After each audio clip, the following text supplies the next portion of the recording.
Did someone say banana?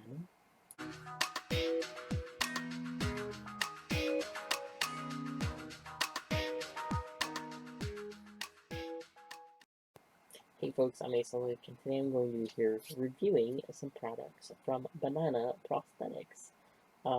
So I had gotten these products a little bit over a year ago and have just taken a little while to review some products. It's been very chaotic last year, and finally getting around to them. I apologize in advance. Alright, so I have 3 products from them. If you did not already see the unboxing video, I'll link that below so you can see that unboxing them. The joys of dicks coming out of packages. Always a favorite of mine. Alright, so let's review real quick what I got, and then I'll give you some details about each one too. Alright, so the first one is the STP-1, and again, they've probably changed a little bit since then, but this is original information. So, got a little bit of key for on that one too. Alright, this is a 3.4 inch.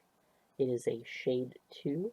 It has standard glands, meaning, I guess the cut style, as opposed to an uncut penis. So, this is what it looks like.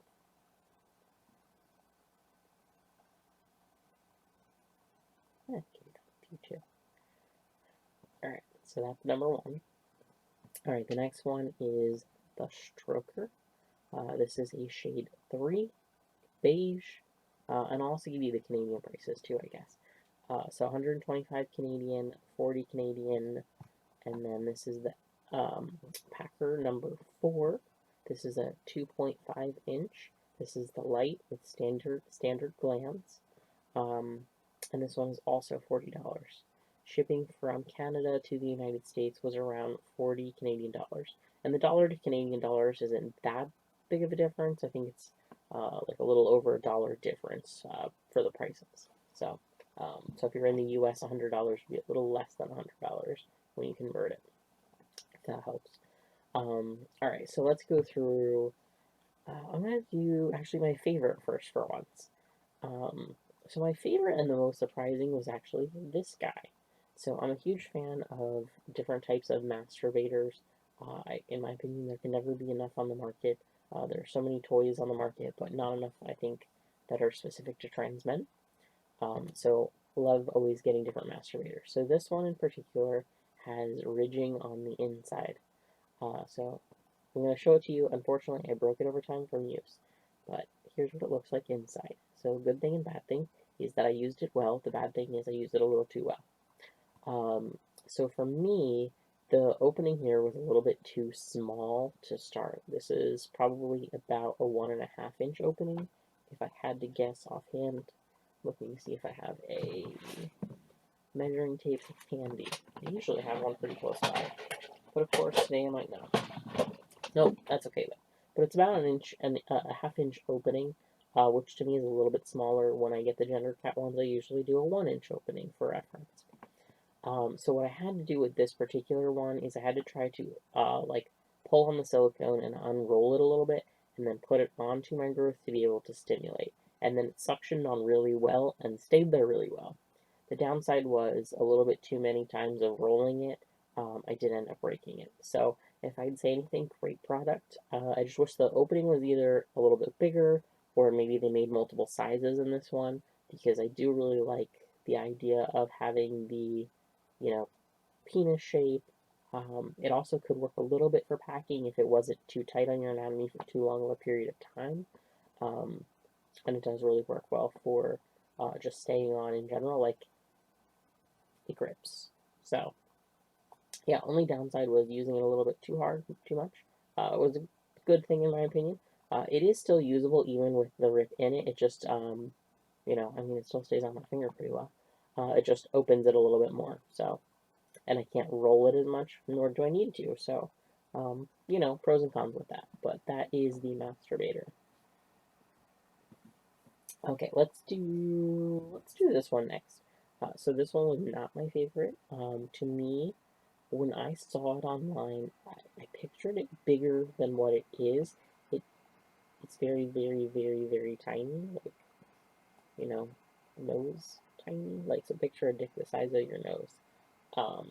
And I have a decent sized nose. I can't really put it in front of me, so it's hard to tell. But to me, it was very, very tiny. To me, this is definitely more of a youth or very small child size packer. I've definitely seen trans guys who've had growth that are bigger than this, also. So for me, as a male who has been on T for a while, this was not helpful at all for me, but definitely might be ideal for a youth that, might be struggling with dysphoria, maybe can't go on testosterone for a little while, and want something super small. But just not ideal for me. Okay, next one is the STP. So I like the fact that they, use a solid silicone. I like the idea of the style, as far as like how they set it up. I think it's a good design in theory. And I think it'll work for some body types. For me, it did not work. What I found hard to do was, I'm not sure why they put these little indents on here, but I feel like it would have worked better for me if it was like a little bit further out, like more of a V shape than this shape. I think that they designed it with a very specific anatomy in mind, or a very specific person in mind, who probably has small thighs, because this is kind of designed to sit right in between the thighs, um, and then this probably cupped their anatomy really well, whoever it was. But for me, I found that this did not sit correctly. It was almost like you put this in and then there was like a gap in here, because I had to push in like all the way to like here to try to get it in the right spot for peeing. So I ended up having more leaking than peeing, which unfortunately didn't work for me. But as far as design, the shaft had good flexibility, and it does actually work really nice as a packer as opposed to an STP. Um, I personally don't like to put a lot of adhesive on STPs anymore, and that's just because of where I pack it versus where I have to pee with it. Sometimes I have to set it up a little bit higher for packing purposes to be comfortable, and then have to move it a little bit down for peeing. Like if I were to pack and pee with this in the same spot, I would end up with these big balls like, in between my legs all day, in between the legs as opposed to like, just slightly in front. So that did not work for me. And then as far as design, aside from that, one of my only critiques would be the balls itself look very much like someone sculpted them using a plastic knife. So if you know, like cutlery, like a plastic knife, the indentations in it, I don't know how well the light will show on these, but they have like itty bitty like little dots inside the lines. I don't think the light's gonna show it for you, but I can get my camera focus. Oh, there it is. There you can kind of see the lines. Don't worry, the fuzz is not normally there. That's just from my kitties. Um, but yeah, you can see the little tiny like lines in here with the little dots. I don't know if that was for aesthetics or if that just happened to be the tool that they were using to make it. For me, I found that very visually distracting though, as opposed to complimentary. So that's my only critique of that part of it. But these are the prosthetics from Banana Prosthetics. Sorry, I'm spacing out there for a second. Um, and if you would like to get any of them, or you have additional questions, if you want any, there's a link in the description below. That is my affiliate link, so they can track that, the sales that they're getting are as a result of this video, so please use that link. Um, and then if you have additional questions for me, you can post them in the comments. If you have additional questions from them, you can feel free to reach out to them directly. I found that they're really easy to get a hold of on Instagram compared to all the other social media. So if that's helpful, I hope it is. And I hope you guys enjoyed this video.